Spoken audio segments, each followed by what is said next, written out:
کے اس طریقے سے اپنی قیادت کو جمایا جائے، یہ آپ کو یونیورسٹیوں کے اندر ملے گا، اور یہ تعلیم آپ کو کالجز کے اندر ملیں گی، یہ تعلیم آپ کو مدارس کے اندر نہیں ملے گی۔ یاد رکھو کہ مدارس کے اندر آپ کو وہ تعلیم دی جائے گی کہ آپ دنیا کے اندر بھی سرخروئی پاؤ گے، آپ دنیا کے اندر بھی عزتوں سے مالا مال کیے جاؤ گے، اور آخرت کے اندر بھی اللہ تمہیں ذلت و رسوائی سے بچا دے۔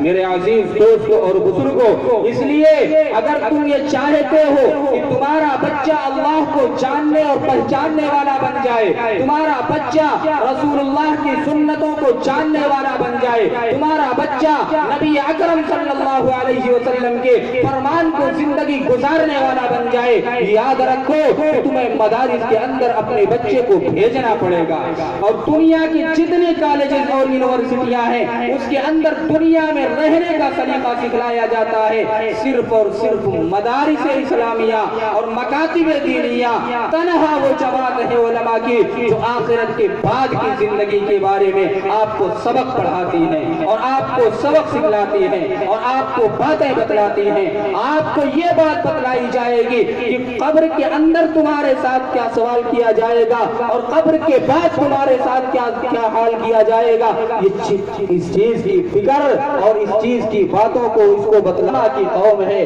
یہ مدارس اسلامیہ اور مکاتب دینیہ کے اندر ہم کو اور آپ کو ملیں گے۔ میرے عزیز دوستوں اور بزرگوں،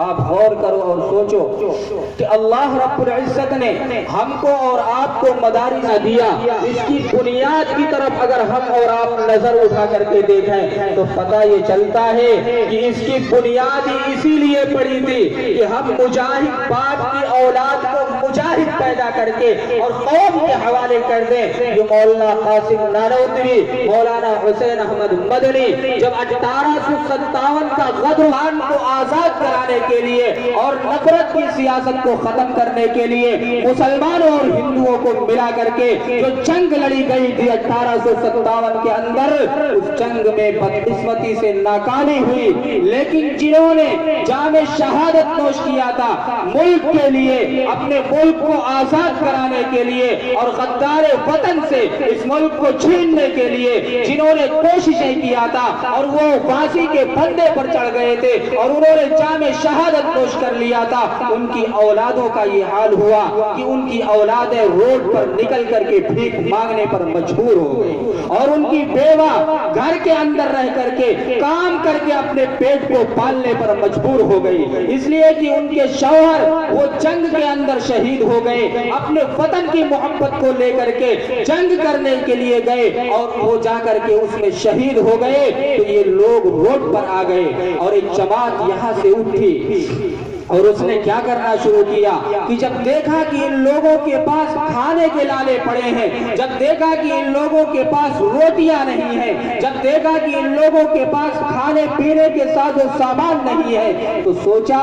کہ اس کا فائدہ اٹھایا جائے اور آ کر کے ان بیواؤں کے پاس یہ کہنا شروع کیا کہ آپ اپنے بچوں کو ہمیں دے دو، ہم ان کو مفت تعلیم دیں گے، مفت پڑھائیں گے، مفت لکھائیں گے اور مفت ان کو تعلیم دے کر کے اور آپ کے حوالے آفیسر بنا کر کے آپ کے حوالے کر دیں گے۔ تو یاد رکھو اس وقت کے علماء وہاں موجود تھے، انہوں نے اٹھ کر کے قدم اٹھایا اور اٹھ کر کے یہ کہنا شروع کیا کہ اگر یہ مجاہد باپ کی اولاد ان کے ہاتھ میں لگ جائیں گی تو یہ ان کو ہمارے ہی خلاف پیش کریں گے اور ہمارے ہی خلاف سازشیں یہ لوگ کرنا شروع کر دیں گے۔ ان لوگوں نے اٹھ کر کے کھڑے ہو کر کے یہ کام کرنا شروع کیا اور پورے گاؤں کا، پورے چٹے کا اور قریہ کا انہوں نے سفر کیا اور سفر کر کے انہوں نے یہ کہنا شروع کیا کہ آپ اپنے بچوں کو ہمیں دے دو، ہم ان کو مفت تعلیم دیں گے، مفت پڑھائیں گے اور لکھائیں گے اور کھانا کپڑا بھی ان کو مفت دیں گے اور قوم سے پیسہ لے کر کے ان کے اوپر خرچ کر کے ان کو مجاہد باپ کی اولاد کو مجاہد بنا کر کے آپ کی گود میں ڈال دیں گے۔ یاد رکھو کہ تب جا کر کے دارالعلوم العلوم دیوبند کے اندر طلبہ کا داخلہ ہونا شروع ہوا، اور وہی مجاہد پاک کی اولاد مولانا حسین احمد مدنی کے فرزندوں نے، انہوں نے جا کر کے جب دارالعلوم دیوبند کی بنیاد پڑھنے کے بعد اس کی بنیاد مولانا قاسم نانوتوی رحمت اللہ علیہ نے 1867 کے اندر ڈالی، اور وہاں سے مدارس اسلامیہ کا قیام عمل میں آیا۔ میرے عزیز دوستوں اور بزرگوں، تو آج ان حالات کے اندر بھی مدارس کی سخت ضرورت ہے۔